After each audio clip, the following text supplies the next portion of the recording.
really, it's just the way you do things. It's your process or your routine or the way you get from A to B. And so depending on what type of system we're talking about, it's just the way that you do things. It's the steps that you take to get from point A to point B. And when you have a system in place, it just becomes automatic. Welcome to Marketing and Mindset for Wellness Coaches, the podcast for health coaches and wellness entrepreneurs just like you who are building a business, making the world a healthier place, and designing a first-class life. I'm your host, Kim Foster, MD and certified business coach, and I'm on a mission to help you up-level your strategy and raise your mindset so you can truly thrive and grow your business. Let's get started. So let me ask you a question. Do you feel like your business is running like a well-oiled machine? Or do you feel like it's more like a hot mess? Well, if you identify more with the hot mess category, then this episode is definitely for you. A lot of coaches struggle to keep things organized and functioning smoothly in their business. And what that means is that their business often feels like a struggle. And the truth is, they're probably leaving opportunities and money on the table. So my guest today is an expert in systems, and that's what we're going to be talking about in this episode. You're going to get to listen into my conversation with Kristen Westcott, whose business is designed around helping coaches create efficient growth strategies to help them streamline and scale. I think you're going to love some of the ideas and strategies that Kristen shares with me today. So let's jump right in. Welcome to the podcast, Kristen. Thank you so much. I'm excited to be here today. Great. I am very excited to pick your brain about systems and how to streamline all the things in your business. And I know my listeners are definitely looking forward to hearing about all those pieces too.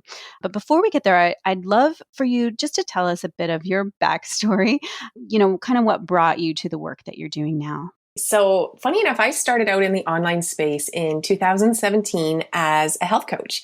So I'd had my second daughter at the end of 2016 and was experiencing some various health complications like postpartum depression and anxiety and things I'd never had to deal with before. And so, of course, I was, hitting up Google, trying to find all the things a new mom does. And of course, they target you with ads. And so this ad for health coaching kept popping up. And I was like, oh, what's this? And maybe this could be helpful. And maybe, this is the answer to everything that I'm kind of dealing with.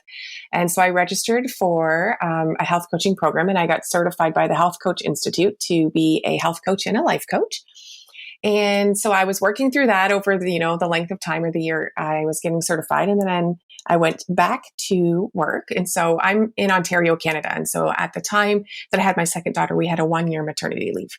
It's now 18 months, which is even better. But at that time I had 1 year off. And so at the end of all the certification, I was also heading back to work. And so I went back to work and I was doing the work thing during the day, coming home, being mom to my 2 girls. And then in the evening is when I started working on my health coaching business. And as we all do when we start out in the online space, most of us have a passion for something, but no actual business knowledge or experience. And so I joined a bunch of different programs and courses and was consuming all of the knowledge that I could around what it took to run an online business. And during that, I was part of all of the different Facebook groups that went along with the course support and was just meeting a whole bunch of other amazing women who were also trying to build these online businesses. And what I was finding was I would go to work throughout the day and I would come home and I would deal with my kids and then I would put them to bed and I'd be like, okay, I've got like 2 hours to work on my business. And instead of actually marketing my business, what I did was I was like in these Facebook groups helping these other women figure out the next steps and what to do. And so all of this knowledge that I was accumulating from being in multiple programs, which side note, I don't recommend now that I've done it. Like if it was hindsight, I would stick to one program at a time. But at the time I was in multiple programs. And so I was gaining all of this knowledge that they didn't necessarily have because they hadn't taken that program yet. And I would hop on Zoom with them in the evenings and help them figure all of this kind of stuff out.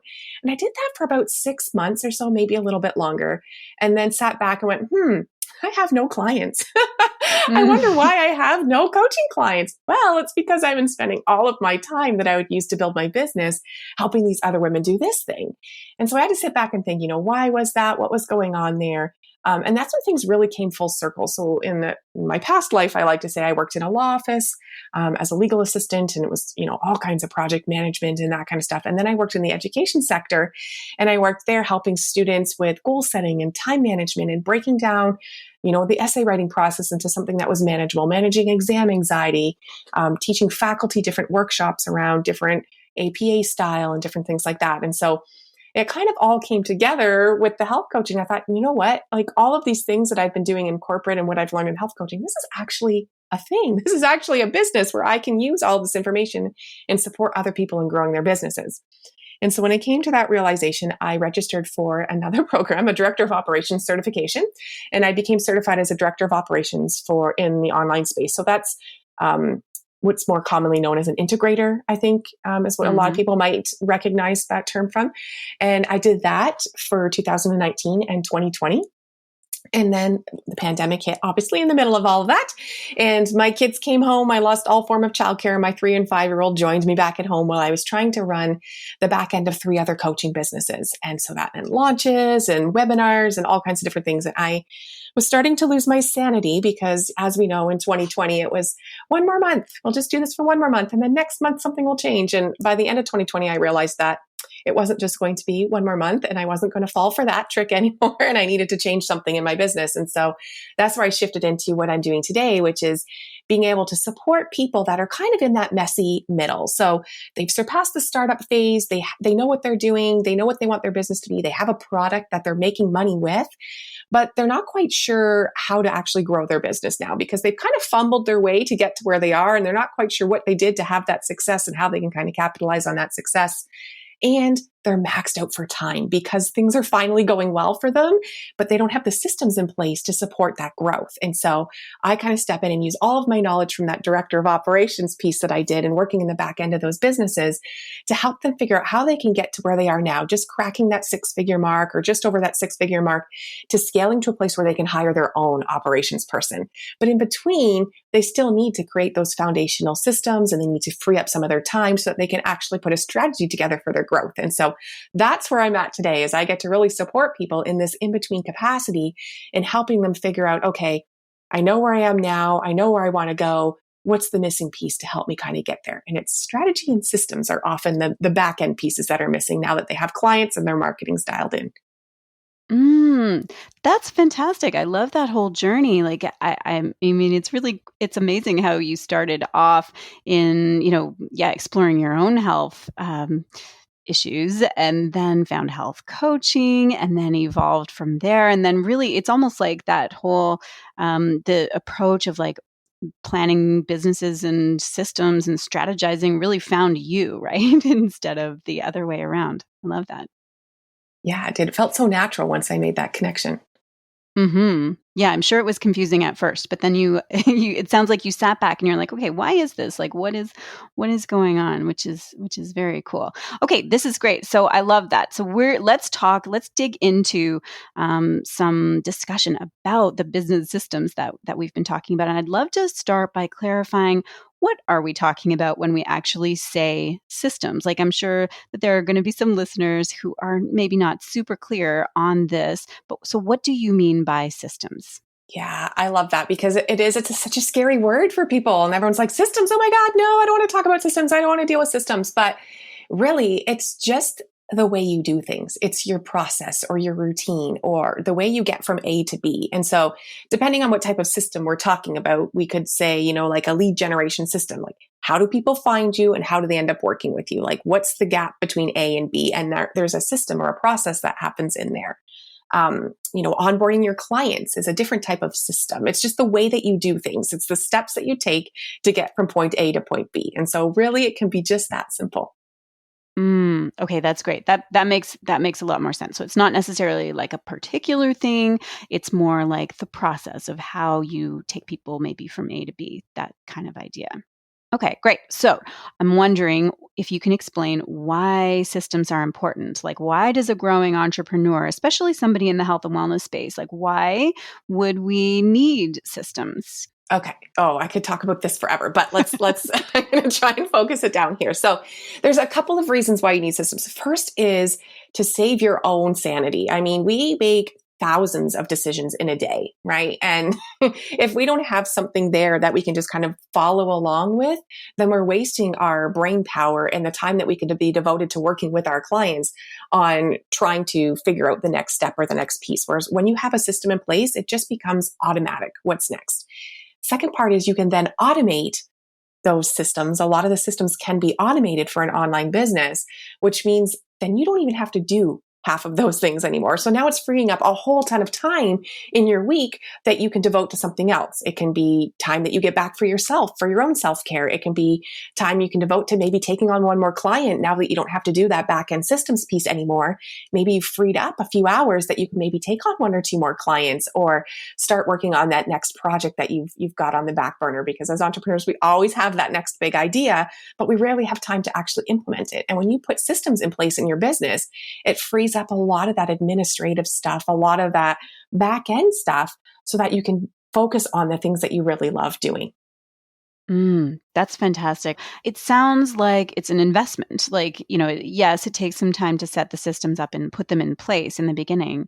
But then once it is in place, then it can actually save you time. You actually get to reclaim time. And we all need more of that. Yeah, absolutely. So if you think about it, like, for example, if you're working in the health and wellness space and you're onboarding a new client or a new patient, depending on where you are in the health and wellness space, if you think about the amount of time it can take to do that, if you're doing everything manually yourself, right? Some people, they'll go back and forth several times trying to set up a call time, only to realize that they're in different time zones and the call time they thought they could agree on doesn't work because they got the time zone wrong. Like all of that back and forth, either in DMs or in emails or whatever, that can be taken over by an online scheduler, right? So Acuity and Calendly are two free schedulers that you can use just to even take over that part of your day. But then the more that we can automate in our client onboarding process, for example, having them fill out intake forms, gathering, that kind of information from them that you might need before you can even get on a call with them, getting that initial call scheduled, getting the payment method taken care of, all of that kind of stuff can be put into an automated process. And think about if you were to do all of that stuff all on your own, the hours that kind of add up. We don't really realize a lot of the amount of time that a lot of the administrative tasks take us, unless you're somebody who tracks time. Which I know is something people are resistant to, but I have my clients track their time once every quarter for a week. And then that's when they start to actually see, oh my goodness, this is where I need another system because I cannot believe the amount of time this is actually taking. And onboarding is often one of the first things that we will systematize because on average, it takes people about 9 hours to onboard a client. And you really can do that in 30 minutes. So there's a difference of 8.5 hours for every single client you would be onboarding. That's amazing. Can you tell me a bit more about that? I'm really interested in that whole onboarding, and I guess also I imagine offboarding too, right? Like how can you actually streamline? Like what kinds of systems? Can you give me some examples of how that would actually work? Yeah. So again, it depends on where you're at and how many people you're onboarding regularly. So if you're just onboarding like one person a month, it might not be worth it to invest in a system that is completely onboarded, right? Because for example, I use Dubsado and I love Dubsado. Other ones are Honeybook, 17 Hats. There's a few of them out there that are built for online businesses in particular. They have the scheduling function built right in and canned email responses and contract templates and all of that fun stuff. It's about $30 a month. So if you're onboarding someone every single week, let's say, or even a couple people a month, thinking about your time, the average of 9 hours it might take you to onboard that person, or even if you have a virtual assistant assisting with that, what their hourly wages for 9 hours of work to help onboard that client, paying $30 a month to get most of that taken care of really offsets in, the cost in the long run of that $30 a month and the amount of time it takes to initially set up that system. Because once you have that system set up, something like I said, Dubsado or Honeybook, you will have your discovery call link right in there. As soon as they book, it'll send them the intake form for them to fill out. You get on the call with them. You close the call like they're going to start working with you. Immediately, you just go over and you pop in their information for what package they picked. Your packages will already be built in there. And then I'll send them the appropriate contract and the invoice for that package.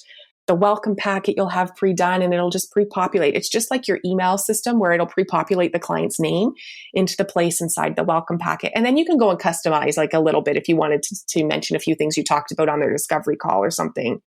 And, like all of that stuff will fire automatically off the back end of your Dubsado system once you get it set up. It's so beautiful. So that literally all you're doing is the discovery call, and then maybe your kickoff call with the client, and they're completely onboarded. That's great. And it's such a great framework for, how you described that, and also how to know if you are, if that would actually make sense for you, doing that breakdown of like, if it's just one client a month, then no, that probably doesn't, make a lot of sense just yet. But if you're doing more than that, then you can absolutely see how that time saved would just be hugely magnified. So yeah, that's awesome. I love that.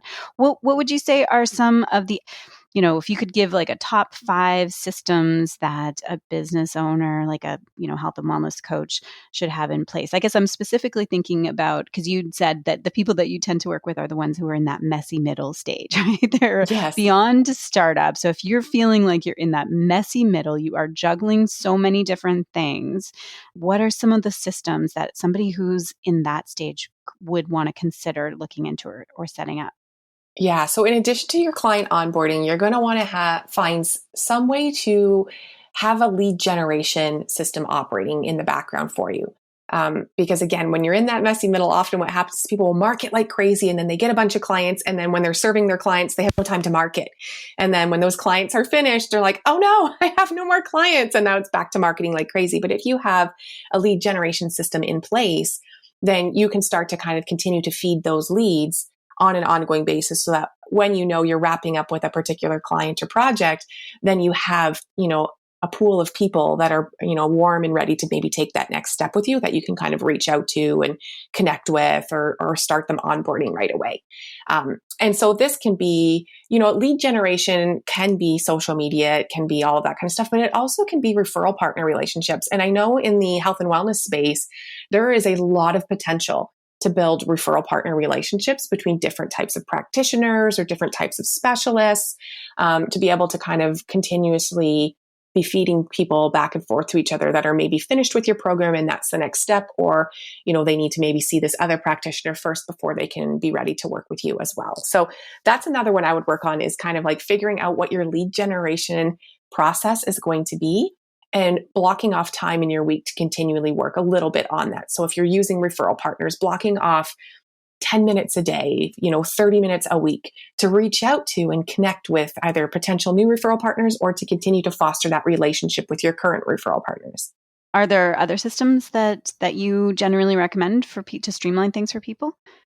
Yeah, so this is a love-hate relationship of most people, but it is content creation. And I know like the internet world is divided on this, on the frequency and all of the things around that. But regardless, we are in an online space. When we are marketing in an online space, you have to have some kind of content going out regularly. So it's figuring out what that looks like for your business, where you're going to show up, pick that 1 or 2 places, and trying to figure out a process for putting that together. So I'm a big fan of batching. Okay. So I will sit down, and we quarterly plan, and we pick kind of looking at what we're going to promote for the quarter, and then pick some themes around that particular thing that we're promoting, and try to have some kind of thematic content go out each month. Right. And so, in April, it's kind of like spring cleaning, right? Getting ready to spring clean your business, spring clean your house, spring clean your cupboards, whatever it happens to be, right?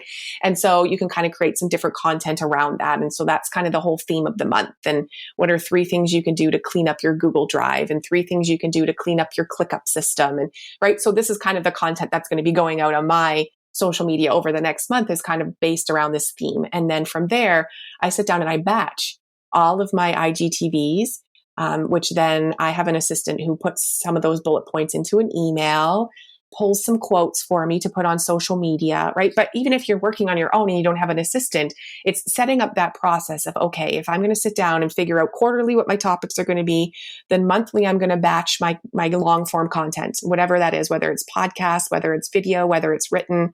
And then how am I going to repurpose that content into my secondary platform? How can I pull smaller things from it for social quotes? How can I use some of this to feed into my Facebook group, right? And then putting that system in place so that you can pre-schedule out a lot of that stuff. So when you are busy with client work, you know that you have your social posts going out, and now all you have to do is hop on once a day for 15 to 30 minutes and engage with the people who have commented on your post. You don't have to think about what to post, do the post the post, and then go back and engage. batching it, you're sitting down and you're creating all of that stuff all at once while it's fresh in your mind. So once you do your 10-minute, video recording, then you sit down while it's fresh in your mind. You're thinking, okay, what are the top 3 tips I want to pull out for that, for my social media? And you create it all at once, and then you schedule it out. And then all you have to do is go back and engage. I love that. I am all about that for sure. Like the planning it out ahead of time, batching it, because so many of my clients are, I'm not really sure what I'm supposed to post about, or I'm running out of ideas, or, that kind of thing when you're coming up with it one at a time. But if you sit down and really generate a lot of ideas and a lot of content all in one go, it's so much easier. And then for sure, that content repurposing piece, like I love the way that you described that, to like just pull out some key points or some bullet points and just you reformat it in different ways so that you really are just focusing on, sounds like you do what I do actually, is just like create one core piece of content and then just repurpose it in a number of different ways and kind of sprinkle it around. Yeah, absolutely. You don't want to overwork yourself on that stuff. And again, this is something I had to get over for a while. And I'm not a person who has a big ego. But then I realized that in my mind, I had this, well, why am I putting the same thing on all these different places? People are going to get sick of hearing about it. But I was assuming they were going to consume all of my content and remember all of the wonderful gems that I had dropped. I mean, how could they not, right? But when I got over that, I was like, oh, right, this needs to go out on these different places because not everybody's going to see every post or remember everything I say the first time that I say it. Yeah, that's exact. I tell people that all the time. Like, nobody is watching your stuff that closely. If you feel like you're repeating yourself, you're doing it right. It means that you're using your core messaging and you're repurposing your content. It's exactly the right way to go, even though it feels like it's not the right way to go.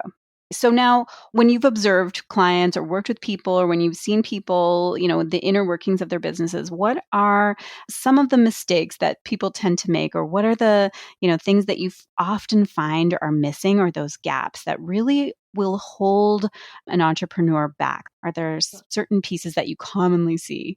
Yes. Yeah. And I'm sure they're probably the same things that you see, but there's a couple of things. One I alluded to earlier when I was explaining my journey, and that is this idea of consuming and learning all of the things from all of the platforms and, just trying to take in as much information as you can. But then you don't take action on it. You don't use that information or that knowledge to build what it is that you're trying to do. And then by the time you're ready for that next piece, you've forgotten all of that information because you really learn by doing it. So for example, a while back, I was consuming all kinds of stuff on Facebook ads. I have yet to run a Facebook ad. So now when I decide I'm going to run a Facebook ad, I'm going to have to go and learn all of that stuff again. And it'll have changed because they're always changing things. So, it's really focusing on figuring out what it is that you need to do right now for that next step, consuming just what you need to know to take action. And then in taking action, you're going to learn and try and then know what that next thing it is that you need to consume. It's like, oh, okay, well, that didn't quite go right. Let's have a look and see if I can find something on that. Or, oh, now there's Reels on Instagram. I was just getting used to IGTV. Let me see if there's something I can figure out on that, right? So you're consuming things as you're thinking you need to put them in place, but don't go and consume like all things Instagram. And then by the time you get around to trying a Reel, it's 4 months down the road and things have changed. Yeah, totally. It's the concept of like that just in time learning, like learning the right thing at the right time. Because there's just too many things out there. And that's really like the shiny object syndrome, right? Because you think that, oh, I've got to learn everything I can about this thing and this process and this system and this platform. But if you're not actually in a position to implement on that, then you don't need to learn about that just yet. Yeah. Yeah. And the other thing I want to say too is, one of the other big mistakes is when you're a solopreneur or you're just getting started or you're doing your own thing, everything is often all in our head. So we know what we're doing. We just function day to day. Like, we know that this is what happens after we do this with this client, or, this is the next step after we post this goes live and we pop that here. But we don't ever write that down. And then what happens is we get to a place where we can bring on some support in our business, whether we hire a virtual assistant for 5 hours a week or whether we're bringing on somebody in a larger capacity. And we have nothing written down, nothing documented to to figure out how we're going to onboard and work with this person. And no matter how wonderful that person is that you hire, I can guarantee you mind reading is not a skill set that they have. So we need to like find a way to document all of that kind of stuff ahead of time, which is why I love using a project management system. My preferred system is ClickUp, but if you're using Asana or Monday.com or Notion or SamePage, I mean, there's so many of them out there. Just find one that resonates with your style and use it. Even if it's just you, just get used to putting all of the things into that system so that as you start to bring somebody else in, there's a bunch of stuff already there for them to work with. Yeah, that's great. I love Asana. That's my project management program of choice. And definitely, I mean, my VA and that's how we communicate and add tasks and, because it's all there in one place. That's great advice. It's so true. Like especially as a solopreneur, like you're just doing everything all by yourself. And I hear this a lot. People are ready to outsource and ready to or desperately want to outsource, but it just feels like this enormous task for how am I going to explain to somebody else like what I actually do and how things work? It's just going to take too much time. I'm just going to keep on doing it by myself. I think a lot of people fall into that trap. Do you find that? Yeah, 100%. Or I hear from people, I hired someone, but it didn't work out. And when I dig further, the reason why it didn't work out is because the VA wasn't doing anything because they weren't tasked anything and they didn't know what to do. And there was just like this whole miscommunication back and forth of what the role and the responsibility was because there was nothing there. There was nothing really outlined. There wasn't a clear job description. There weren't any tasks assigned in a project management system. There just was like a big miscommunication. And one of the ways to fix that is to really put all of that stuff in there. And it's also a great way for you to see who the next hire should be for you. Because if you have all of these tasks in there and you're starting to look at them and go, oh, wow, like this is a lot of administrative stuff, or this is a lot of marketing stuff, or I'm spending all of my day on Instagram, then you can start to see, okay, so the next person that I need to be looking at hiring is someone to solve this particular problem. Someone that's going to take over these 10 tasks so that my task list only has these 3 things on it every day. But you won't see that if it's not visually there in a system kind of like hitting you over the head in the morning when you log in to see. Right. Like your bottlenecks will become more obvious to you once you are actually tracking that and you've got it in some kind of a system where you can see it all laid out in front of you. And then once you can identify your bottlenecks, then just like you said, you know who your next hire needs to be. So that is great advice. What about putting together some kind of like operational procedures, some kind of I've heard some people give the advice to create little videos or just to start gathering those procedures. Like that could be something. Well, tell me, what are your thoughts about that? Yeah. So right now I have a section in my ClickUp that is called, it's called my team hub. And in there I have our SOPs, standard operating procedures. And what I've done is I start exactly that. I start with the video. And this is so easy no matter how busy you are, because there's screen sharing, there's Loom, right? There's a couple other ones out there as well, where all you have to do is literally click record and narrate what you're doing as you're doing it. So if you put a blog post out each week or every couple of weeks, then you can narrate like what the person needs to do. They need to click here. They need to add the category. They need to turn this into a heading number 2. This needs to be set this way. Like you literally just walk through it as you're doing it. So it's not taking up any more time in your day. You're just verbally narrating the thing that you would have done that week anyways. And then when you're done, you hit stop, and Loom allows you to download your recordings. So you can download that recording and save it to your Dropbox or save it to your Google Drive or wherever you're storing your stuff in your cloud storage. And then you can link to that in your project management system. So you can have a link of SOPs, and it can be how to format our weekly blog post. And then you have the link to that video in there. And so this way you can get started. That way also, if it changes, right? You get an update, you change from Divi to Elementor or whatever, you just can re-record that video as you're doing it without having to go back and change the whole written process. Then when you do have that assistant on board, you have them take that video and put it into a written format that makes sense for them. So they can kind of make their own version of a checklist because they're going to be the person doing it. They might know they need a little bit more detail here or a little bit less detail there. And often, depending on who you're hiring, they're an expert in that area that you're hiring them for. They might have an even better way of doing it. So they might be able to take that video that you've started with and add in some other things to say, hey, if we do it this way, this turns out even better, or it takes a lot less time to do it this way than clicking on these 6 things to get the same kind of result. So then they can see what it is you want done, and sometimes even create an even better process around it. That's brilliant. Yeah, I love that. And that actually sounds like something that you could start working on, even if you're not, like we've been talking about the people who are in that messy middle, like they're really overwhelmed and need a total overhaul of systems or some more support. But even if you're just in the beginning, you could easily start creating those SOPs and recording those little videos so that when it does come time to outsource and get help and get more systems in place, then you've already got a lot of that stuff created. Yeah, and it's great because you can just give that assistant access to that folder and say, we're going to meet on this day to talk about whatever. But in the meantime, here's a dozen videos you can go to get your feet wet just to see a little bit more about how we do things before we have that conversation. So you can bring to the call any questions you have about it. That's great. That sounds like it would really help, just streamline that whole process, and definitely to avoid the issue of like when things aren't working out with a VA because they really just, like you said, couldn't read your mind and didn't have clear direction and all of that kind of stuff. So I'm all about this. This is just, I love all of this stuff. And you've just given us so many useful pieces. It's just been terrific. Tell me, what are you working on right now, Kristen? Like, what is your current offer or project or something that you're doing that you're really excited about? Yeah. So my current offer, the big thing that I'm really loving doing is VIP days. They are, oh my goodness, I'm not one of those people I think that can do a membership program because I like to go deep with my clients. And so VIP days really give me the opportunity to serve more people because it's in that limited capacity. And I just love that when we get together and we like sit down and we do the thing, like we solve the problem, by the end of the day, they don't have to worry about that anymore. It's like the very next day, it's like, boop, the system's in place. I can just go on my merry way. And they've carved out time and we've done it together. So that's the other thing, right? A lot of times you feel like, oh, I have to do this all on my own. But when you're doing it together with someone, even the things that are like most painful, like for me doing taxes or anything bookkeeping related, right? Like they become more fun because you're doing it with somebody else and you're having some conversation as you go along.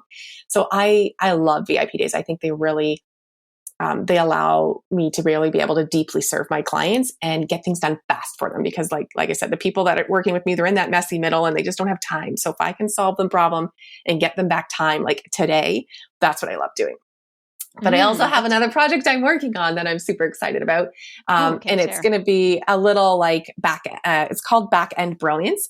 And it's just like going to be a little micro offer that is literally going to have a whole ton of templates in it. So it's not going to have a whole ton of videos. It's not going to be like a course that people have to go through and watch, but it's going to have like a whole bunch of things in there that's basically saying like, need to track your metrics. Here's a metrics tracking spreadsheet. Need to, figure out how to do this. Here's your client onboarding checklist. Here's your client offboarding checklist. Like it's just going to be a bunch of those types of like super helpful resources, which I think is going to be so great for the audience. Like I said, that are just strapped for time and they don't have time to figure out how to make that. They can just literally copy a template.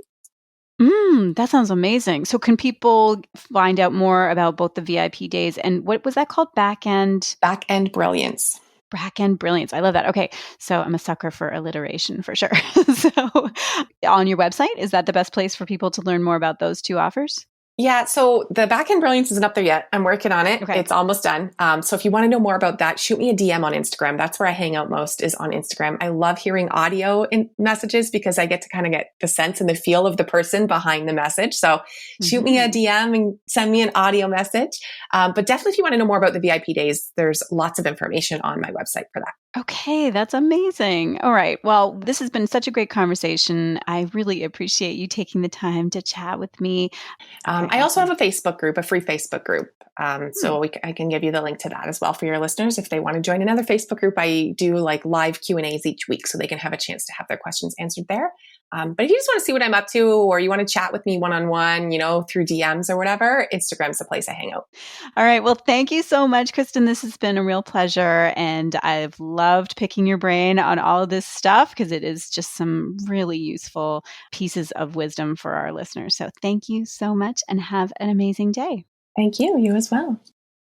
Okay, there you have it. I hope that you enjoyed listening in to my conversation with Kristen. I would love to hear from you if any of Kristen's ideas struck a chord with you, and if there's a particular strategy or a tool that you're going to try. Let me know by tagging me on Instagram or in your stories, or go ahead and send me a DM. I love hearing from listeners, and it helps me plan out my content going forward when I know the stuff that you find the most helpful and interesting. Okay, now I do have one further announcement for today. You may be aware that I am currently enrolling for the May class of my Wellness Coach Training and Certification Program, the Wellness Coach Academy. And obviously, May is coming quickly to an end, as hard as that is to believe. But if you are feeling stuck in an unfulfilling day job, despite being super passionate about wellness, and you've been craving the true freedom that comes with running your own coaching business, but the thing that's standing in your way is that you know you need proper coach training and certification first, then I would love for you to check out my program and then join us when class starts at the end of May.